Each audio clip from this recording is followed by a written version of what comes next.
Welcome to Running Hot, Action Network's motorsports betting podcast. I'm your host, Nick Giffen, predictive analyst here at Action Network. Joining me, as always, my co-host, Stephen Young of Roto Grinders, better known as Stevie TPFL. This week, we're going to talk bets for the Goodyear 400 at Darlington Raceway here on Running Hot. Last week, Denny Hamlin took his first win of the year with a somewhat controversial last lap pass of Kyle Larson after making contact with Larson's left rear, getting him into the wall. But Larson used his amazing car control to kind of right the car and bring it home in second place, followed by just an absolutely amazing comeback from William Byron, who fell multiple laps down. He had a speeding penalty. He got into the wall at one point, but ultimately came back to finish third. Dude, we had a fight. Ross Chastain, Noah Gragson on pit road after the race. Ross Chastain getting a good lick in there, making contact with Noah Gregson's face. What a great race, Stevie. Just, I mean, it had to be the best race of the year for sure. What do you think? I mean, best race with this new car. I mean, I think I would go out on the limb and say that. We had some really good races last year. Was the Coke 600 was really good last year. Oh, yeah. So I mean, just that race was phenomenal. It had everything. I think if you're Larson and you don't want Hamlin to get to your left rear there, you got to drive it in a little bit deeper. I mean, I think it was a clean racing move, and I feel like the friends hugged it out on their jet on the way back to Charlotte. I mean, they're really good friends, and I think Larson definitely respects the move by Hamlin, and I think he definitely pushed the issue, but I also feel like it was respectful. He didn't just go in there and trash his car. So he gave Larson an opportunity. I think those were two of the best cars. Hamlin had the best long run car all day at Kansas, and the fact that he was able to run him down and win that race was phenomenal. You talk about Byron, that was phenomenal. He was a really good car, had a really crap restart at the beginning of the race and just kind of never bounced back, got 2 laps down after an issue, and fought all day to get back to the lead lap and finish third. So that was an accomplishment in itself. We talked a lot last week on the podcast about, did Toyota catch up on the month and a half plus break that we had from the intermediates? And all I can say is yes. Ford's still behind, but the Toyotas are right there with the Chevys, and I feel really good about them on intermediate tracks right now. Yeah, I agree with you. And just overall, the racing was great. You could pass for the lead. You could pass throughout the field. There were some incidents, but it wasn't from bonehead driving. That was just good, hard racing that caused a lot of incidents. And referring to the Hamlin move, one thing I noticed was, especially when you look at both drivers' in-car cameras, there was a tweet that had both of them. Larson got into the wall. And so while Hamlin was being very aggressive side drafting, prior to the contact, Larson got in the wall, not once, but twice. And I think that kind of bouncing off the wall the second time with Hamlin aggressively side drafting is why the contact occurred. And I think, Larson definitely respects the move. I mean, Larson made a similar move at Kansas or Chicagoland in 2018, the failed slide job on Kyle Busch, which, he got into Kyle Busch's left rear. The only difference was it was coming out of 2 instead of down the backstretch. So Kyle Busch had a chance to come back on Larson and repay the favor going into 3 and 4 at Chicagoland back in 2018. So I think Kyle Larson definitely understands and respects the move. But what an amazing race. I agree with you. Best race so far in the next gen car. But we do move on from Kansas to Darlington, which should be another awesome race. Both races last year were absolutely spectacular. We do head to Darlington Raceway for 400 miles at the track too tough to tame. Darlington is a 1.366 mile egg-shaped oval with steep banking in the corners, 25 degrees in turns 1 and 2, 23 degrees in turns 3 and 4. Also produces a lot of tire wear, which we saw earlier this year at Auto Club. Kansas, we had some decent fall off. So it should make for a really good race with, again, more passing possible. So Stevie, Darlington, I know you like this racetrack. Talk about the racing here. Oh, it's phenomenal. I mean, any kind of car we've ever had at this racetrack, the racing is great. You can pass for the lead. We've had cars that are fast, be able to, make passes, and you just have to be good because it's such a unique racetrack with the tire wear and how you have to enter turn 1 and how you have to enter turn 3 differently. You have to be good at this racetrack. So we can look at last year's data for Darlington and, that's fantastic with the new car, but you have to look beyond that because you have to be good at this racetrack to succeed here. So it's just one of those racetracks where it always produces good racing and good races. So I mean, we're on a good stretch. Kansas was fantastic. Darlington should be great. The All-Star race is going to be wild. And then the Coke 600, I think we have to feel really good about the Coke 600 after seeing this car with the 1.5 package. So, I mean, if we, as NASCAR fans, we should all be really pumped. Oh yeah, definitely. And Darlington's interesting because we do get some upset winners here. I mean, think all the way back to Ricky Craven in 2003, and this is actually the 20th anniversary of that race as we are recording this. The Ricky Craven, Kurt Busch, just legendary finishes, arguably the greatest finish of all time in NASCAR history. We had Regan Smith win in 2011. We had Eric Jones win last year. So you have to be good at Darlington to win at Darlington. So that's what's exciting about this race. It can produce some upsets. Will it this year? Probably not, but it's not out of the realm of possibilities. So when we are looking at drivers for Darlington, what are you looking at when evaluating them for betting? I mean, so at the end of the day, it's a steep track, so we can look at Homestead. I think that's potentially the best comp for this racetrack, but we also have to think tire wear. So we have to look at Auto Club as well. I mean, that gives us more recent data. Las Vegas is starting to get to that point where Las Vegas is a steep track. It's getting more tire wear. So, I mean, if we look at what Goodyear is bringing this week as far as tire, it's the same tire they ran at Vegas. It's the same tire they ran at Auto Club. They ran it at Homestead last October. It's a completely different tire than they ran at Darlington last year. And we did have a little bit of tire issues throughout the year last year. So looking at those races and those high tire wear like tracks and like seeing the fall off and knowing that, like, I think at the end of the day, we can trust the tires. We can look at that data as well. They ran this right side at Kansas last weekend. So like we have some decent tire data to look at. And I mean, I'm comping mostly to Homestead, but I also throw Auto Club in Las Vegas in there because I do think Las Vegas is getting to the point where it needs to be considered a comp to this track because of the tire wear at Vegas.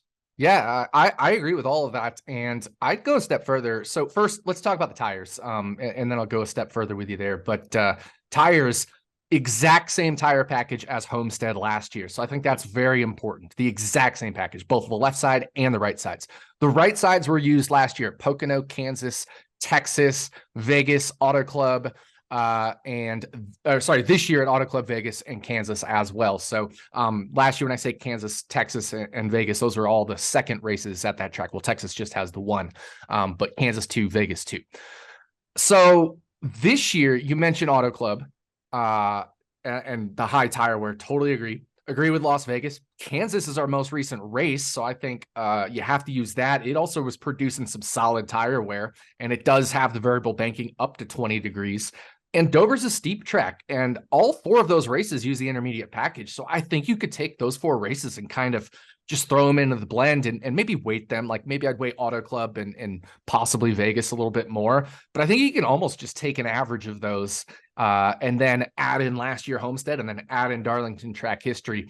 And that's how I'm evaluating this race. But I am going to be putting a decent, and you'll hear in my bets, I'm going to be putting a decent chunk of weight on Homestead from last year with this exact same tire package. So speaking of last year, Stevie, last year, both Darlington races were, I'd say, semi-wild to pretty wild races. The race number 1, we had Larson wrecking out and then blowing his engine. We had Ross Chastain wrecking out. We had Joey Logano punting William Byron for the win. In that second race, it seems like every Toyota had a problem, which ultimately allowed Eric Jones to win.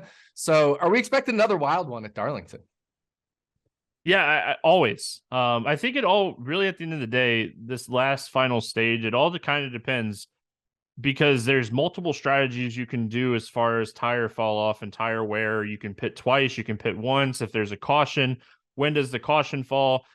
The tires are just, it's not about fuel. Like fuel runs mean absolutely nothing at Darlington. So it's all about the tires. And if you put on new tires, you're going to run 1 to 2 seconds faster than guys on 50-lap tires. So it all kind of depends on where that all falls. But for some reason at this racetrack, it always seems to equal out to give us really good finishes. So do I expect a wild race? Yeah, I always do. I mean, I think you have to go in knowing that you're expecting a wild race. So this might be one of those weeks where I do have outrights and I do focus more on maybe half unit outrights because I do think that it's a range of maybe 2 to 8 drivers instead of like 1 to 4 drivers winning this week. So like this might be a week I just have a little bit more outrights. Nothing like Daytona where I'll do like 10 outrights at like half units and stuff. Yeah. But it's definitely a week that I like to bet because I feel like as crazy as Darlington is, it's actually a pretty predictable race and it's usually very profitable for me. So I'm hoping to keep it running here. Yeah, I agree with you. It's usually a profitable race. I know I was on that Eric Jones 80-1 win last year. Don't bet Eric Jones this year at 65-1 or at 10-1 at some books. I That's saw pretty 10-1, ridiculous. Nick, and I was like, what are they doing? Like, Yeah. you have to remember that, like, as good as Eric Jones at this racetrack, he's won here twice in the Cup Series. He has multiple top fives in the Xfinity Series as well. He's very good at this racetrack. He's very good at this racetrack type. You also have to remember, like, there's an announcement that they're leaving Chevy. They're going to Toyota. They're going to be at the bottom barrel right now for Chevy in general. We've seen the speed kind of drop off a little bit for this team. Like Eric Jones was 19th at Auto Club, and that was before the announcement happened. Yes. So I think if we're looking at overall speed, maybe 80-1 again, I'd bet Jones, but 10-1 is laughable. Don't do that. Don't do that. Even if he wins and you're like, oh, I hit Jones at 10-1. No, don't feel good about that. It was not a plus EV bet. Honestly, I'm not even taking Eric Jones at 80-1 this year. You mentioned Auto Club, right? So if I look at flags for Auto Club, Eric Jones, he was 24th in flags. Remember last year, Eric Jones was so good at Auto Club. He was in contention for the win. And Auto Club does correlate a lot with Darlington, especially Darlington 1. But I mean, obviously Eric Jones won Darlington 2. But look at 2 years ago when he was with this same team back when it was called Richard Petty Motorsports. He finished 24th in the standings.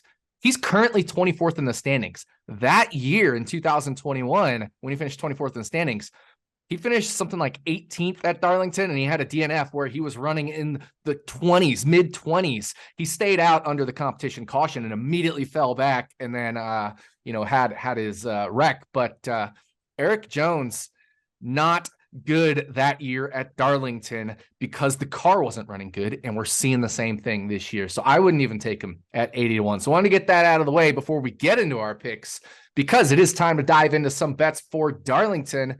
As always, we're going to take you for a lap around the track that they call Too Tough to Tame, the Lady in Black. That is 4 turns, 1 pick from each of us per turn before we drive into victory lane. So time to take the green flag for the Goodyear 400 and dive into turn 1. All right, Stevie, we've taken the green flag. Start us off with your turn 1 pick. Well, I mean, this is just going to be a theme this week. I am very high on Trackhouse Racing. So Ross Chastain top 5 plus 255 at BetMGM. Seeing this line anywhere from plus 170 to plus 220. So getting it at 255 on BetMGM before it moves, I think is smart. Like Chastain, best car at Auto Club earlier this year. I think he finished second to Kyle Busch in that race. We're comping that race. Darlington last year, he was hit or miss. The speed was there.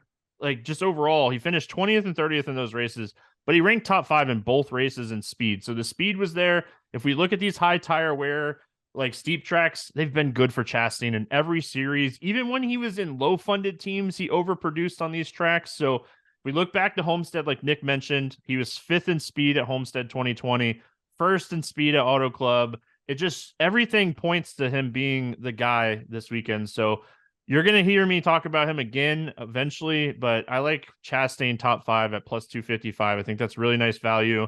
I think after practice and qualifying, this could be in the like plus 120 to plus 150 range.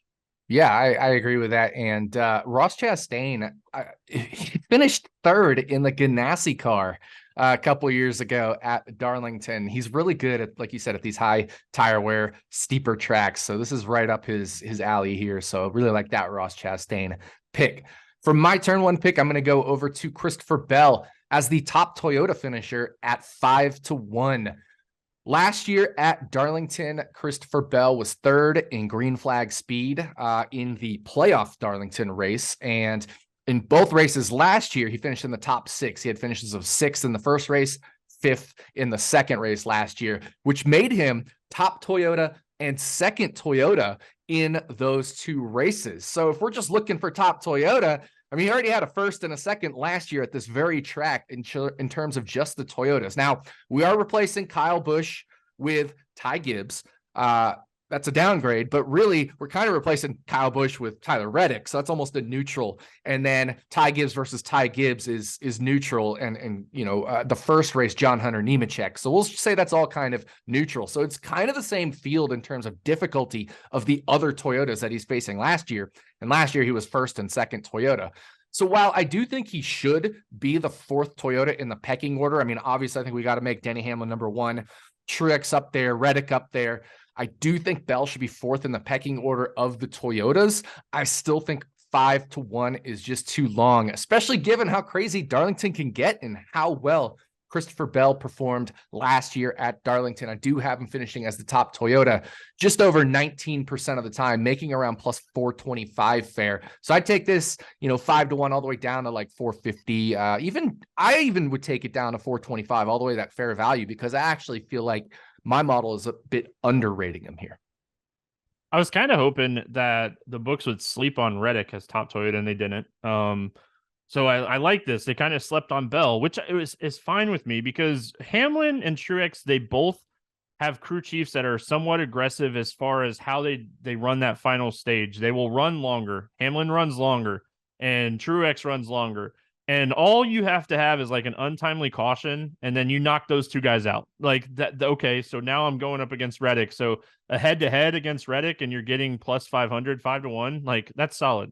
This is already like plus 450 on most books. So jump on this one. I like it. I think Toyota is going to be really good this weekend. I think it's going to be the Chevy and Toyota show again. So here we are, back-to-back weeks. Yeah, I agree with you. I think it's going to be the Chevy and the Toyota show. So that takes us through turn one. Now we're rim riding around into turn two. All right, Stevie, let's get off the corner good here. What is your turn two pick? I'm going to stick to Trackhouse Racing and go to Daniel Suarez for a top 10. He's plus 145 for a top 10. 3 top 10 finishes in the 4 races with this tire. We talk about how the tire and how this track has the high tire wear. He was top 10 in speed in 2 of the 3 races at Darlington and Homestead last season. So we're looking at the speed. We know Trackhouse is going to be good, especially after watching how fast they were at Auto Club. Suarez was 3rd in speed. Chastain was 1st in speed at Auto Club. It's not shocking. They took huge leaps and bounds last year. This is a good racetrack type for both of these guys. Both of these guys are wheelmen where the tire starts to fall off and they can get up and drive it. So I like plus 145 here on Suarez. And it's just another one that I want to jump on some of this stuff early, because I do think like some of this stuff moves after practice and qualifying, because I think Suarez is going to be really good in practice. And I think he's going to qualify well, because that's what Daniel Suarez does. He and like Austin Cindric, they just go out and they qualify well every single week, it feels like. Yeah, no, they definitely are. Austin Cindric as well. I agree with that. They're both Austin Cindric is like Ryan Newman, man. Back in the day, Rocket Man. Like, Cindric doesn't always have like race speed, but gosh, you can count on him to make the final round like every week, it seems like. Yeah, it definitely feels like that. And similar for Daniel Suarez, he has some really good qualifying performances. This hasn't been the best track for him in his career, but last year, like you said, he definitely stepped it up. So I can see top 10 plus 145 right there. Definitely like that bet. For my turn to pick, I'm going to stick with Christopher Bell. Now, if you don't want to get over invested in Christopher Bell, this would be a good bet to pass on, because there's a lot of juice here. I'm taking Bell minus 225 over Eric Jones, the guy we mentioned earlier at BetMGM. And it's all about just Jones being overpriced this week. People know it's his best track. They know he won last year. And I talked about this. Legacy Motor Club is having a down year. You talked about how Chevy's essentially pulling the support because they're going to Toyota next year. I mentioned Jones is 24th in the standings.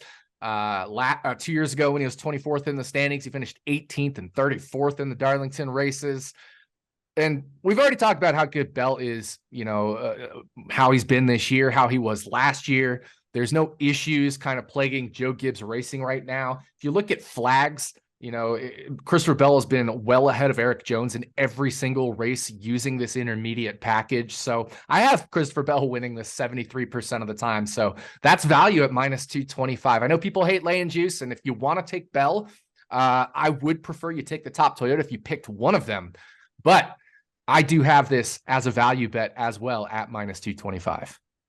I mean, just to kind of talk one more point on like Eric Jones and like Auto Club last year and how well he ran at Darlington. He was first in speed at Auto Club 2022. He was 19th in speed this season at Auto Club. The speed is just not the same for him right now. I mean, I'm just going to stick with my point. I think that they're leaving Chevy and they're at the bottom of the pecking order for Chevy right now. Like we all kind of thought like, hey, Jimmy Johnson's going to come in and Legacy is going to get more funding from Chevy and like this is going to be a huge thing. Well, guess what? Jimmy Johnson's like, see ya. And like I think it's great for what it's worth. I think Legacy going to Toyota is fantastic. I think it's going to be really good for the sport for Toyota to have a third like strong team and Chevy to kind of have one less team to have to worry about. I think it's just good for the sport overall. So it's just not good for right now. So I like this one. I think Bell has outperformed Eric Jones at every aspect this year. Yeah, definitely has. So it would pretty much take, and Darlington does have a decently high DNF rate, but it would pretty much take a DNF or a major incident for Christopher Bell or some kind of like late race mayhem. So my model is basically factoring all that in and saying there's about a 27% chance of that happening. Otherwise, if it's just based off of speed, Bell is absolutely going to win this bet. But that gets us through turns 1 and 2. We've gone down the backstretch and it's time to barrel into turn 3. All right, Steve, we're heading into turn 3. Lead us in. I mean, one of the only like Ford bets that I'm somewhat interested in all this year or this week, not this year. Brad Keselowski top 10 plus 2045. I'm not going to be very high on Ford. This isn't a good track for Blaney. I will say, like, I was hoping the books would kind of overlook Logano because he's been one of the fastest on high tire wear tracks. They didn't. So if Logano qualifies bad and we can maybe take advantage of that, he is really good at this racetrack type. So just wanted to throw that out there. But Keselowski top 10. Keselowski has finished top 10 in 3 straight high wear tire intermediate tracks, Darlington, Homestead, Auto Club. If we throw Vegas in there, we'll, it's close, but I have this closer to even. I think it's an overreaction for his struggles last weekend at Kansas. They completely missed last week, and it's okay to do that. It happens. It's going to happen a lot with this new car for the first few years, but he has a 12.1 average finish over the last 10 Darlington races. He's won this race. He's very good at this racetrack in general. And this is a good racetrack type for Keselowski in general. So I think a top 10 is not out of the question. And I think we're getting pretty good value here at plus 145 for a guy that, I mean, I would expect him to be a good car. And I mean, they're aggressive pit strategy wise too. So the aggressiveness might pay off for a top 10 here. Yeah, I agree with you. So I'm gonna bump draft you here, and as we're going into turn 3, and just give you a little push in there because I'm gonna tell you here, but I'm gonna go a little different route. I'm gonna maybe take the lower line, and I'm gonna take Brad Keselowski as the top Ford finisher at 8-1. Everything you said, but one thing I really want to point out: remember, we're on the same tire combination as Homestead last year, and at that race, I hit Keselowski top Ford. I hit him at I think 20 or something ridiculous to 1. He's 8-1 now, but I still like that because they've made a lot of improvements. RFK has. So Keselowski finished as a top Ford driver at that Homestead race last year. You mentioned those 3 straight top 10s at high tire wear intermediates. Darlington last year, Homestead, now Auto Club this year. I mean, he was 12th in flags at Auto Club earlier this year. So he's right there on that, like you said, on that borderline of top 10. And he was actually the third Ford. So Logano's going to be good.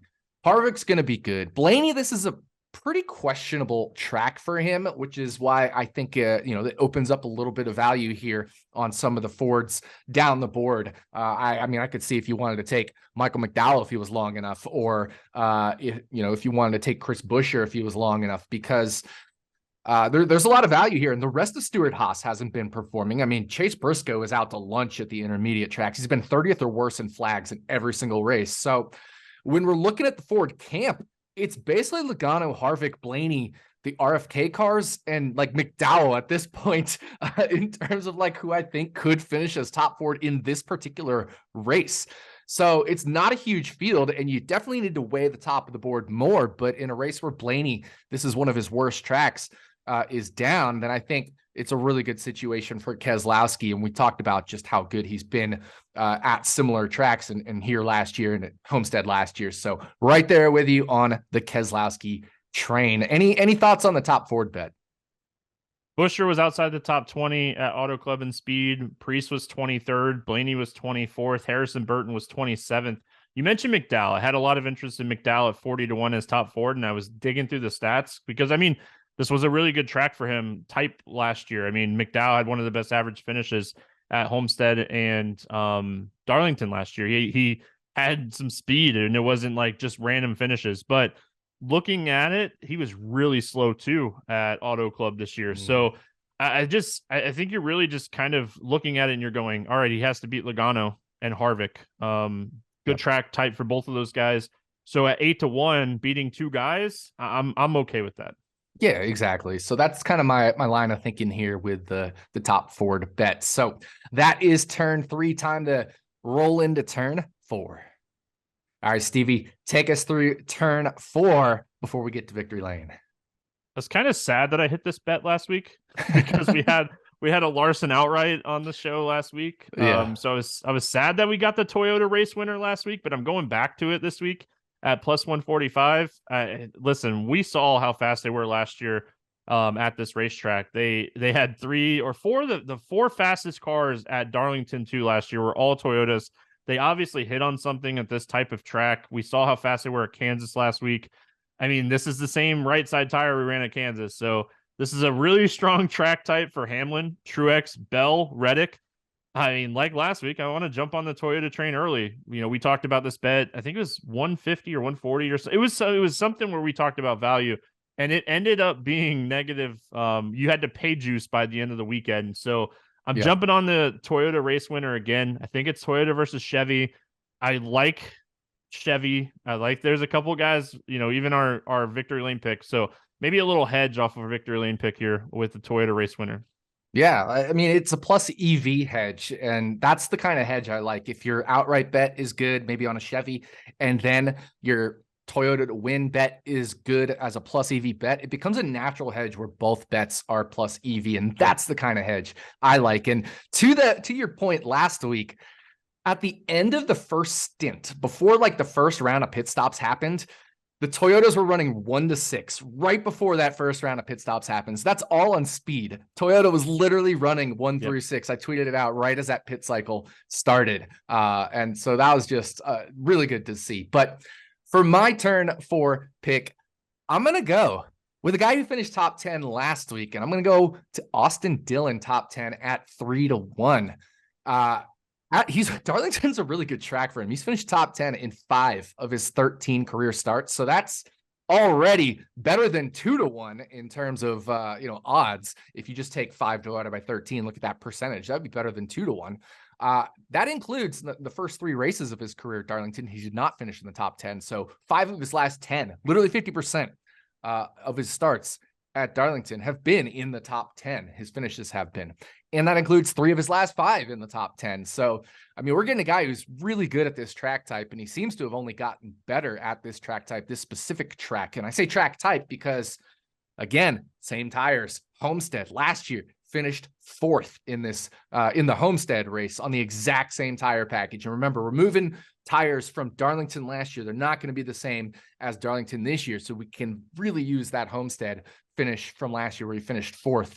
Earlier this year, he wasn't amazing at Auto Club. He was 17th in my flags metric, which was the other high tire wear, but he did get back on track last week at Kansas, like I said, finishing 10th. And he not only held off, but he pulled away from Kevin Harvick on that last stint to finish in the top 10 there. He also has, when we look at finishes at Darlington, I mentioned 5 of 13 career starts in the top 10, but he has 2 finishes of 11th and 1 of 12th place finish. So of his 13 starts, 8 of them have either been in the top 10 or within 2 positions of the top 10. So you gotta take a look at Austin Dillon top 10 at 3-1. And I really, really like that Homestead stat where he finished 4th on this tire package. So I have plus 225 as fair simply because overall he hasn't run as well this year. So I don't think it should be better than 2-1. But I would definitely bet this at 3-1. I would definitely bet this all the way down to that plus 225 number. Top 10s in 3 of the 4 races with this tire. The one that he missed on was Auto Club, but Kyle Busch had second best car at Auto Club, and you'd be a fool to think that like he's not going and talking and working with Kyle. And like RCR was really good at Darlington last year.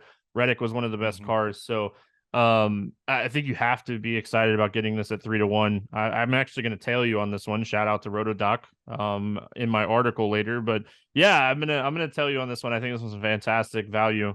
This one's gonna move. We talk about stuff moving. This one's gonna move. Yeah, this one will definitely move, and it might be my favorite bet of the week at this point, based off of everything that's available right now. I like a couple of the outrights I got earlier in the week, but those have since moved. But I think this is my favorite bet, which is why I saved it for turn 4, because we now need to move into victory lane. So Stevie, we've taken the checkered flag. What is our victory lane pick this week? We got to go to the haymaker, right? Oh, baby. Yeah, the guy that's been throwing haymakers. No, I mean, Ross Chastain's 11-1 on BetMGM. I mean, this was the best car with this tire combo in the 4 races that we've seen it. He was extremely fast at Auto Club earlier this year. He probably should have won that race. I dominated. So if we're comparing everything that we have data-wise with this new car, with this tire, with this type of track, getting Chastain at 11-1, I think is fantastic value. So, we were talking about it pre-show and like trying to decide on, I mean, because there's, I think legitly 3 to 6 guys that I don't mind betting outright right now. So I think Chastain, we talked about it being a plus EV off of the Toyota race winner. We talked about how much I talked about how much I like Chastain above. I talked about how fast he is at this type of racetrack and, a top 5 bet, but I'm going to follow up the top 5 with a win bet as well, because I do think Chastain has the ceiling to win this race. Yeah, I agree with that. Chastain absolutely has the ceiling to win this race. And I mean, we look last year, he was battling Denny Hamlin for the lead when he had his accident in the first Darlington race, was running well inside the top 5 when some kind of issue came up with the car. And, he was running really well in speed in that race. And then we talked about how he finished 3rd in a Ganassi car here. So it's just a really good track for him. I think 11-1, pretty close to value. I'm going to hold off myself on betting this, not because I think it's a bad bet, but simply because I have 2 other outrights that I think I'm pretty comfortable with. So I think I can hold off until I see practice and qualifying to make any more. But I definitely do like this bet. So that is our victory lane pick. Ross Chastain 11-1 at BetMGM to win the Goodyear 400 at Darlington. But that is going to do it for us. Thank you for listening to the Darlington episode of Running Hot, Action Network's motorsports betting podcast. We'll be back this time next week to talk about bets for the All-Star race. Yes, we're already at the All-Star race. This year, it is at North Wilkesboro. That is going to be so exciting. I cannot wait for that. There will be bets available, so we will definitely be doing a Running Hot for that. On behalf of my co-host, Stephen Young, thanks again for listening, and we'll see you back here next week on Running Hot from Action Network.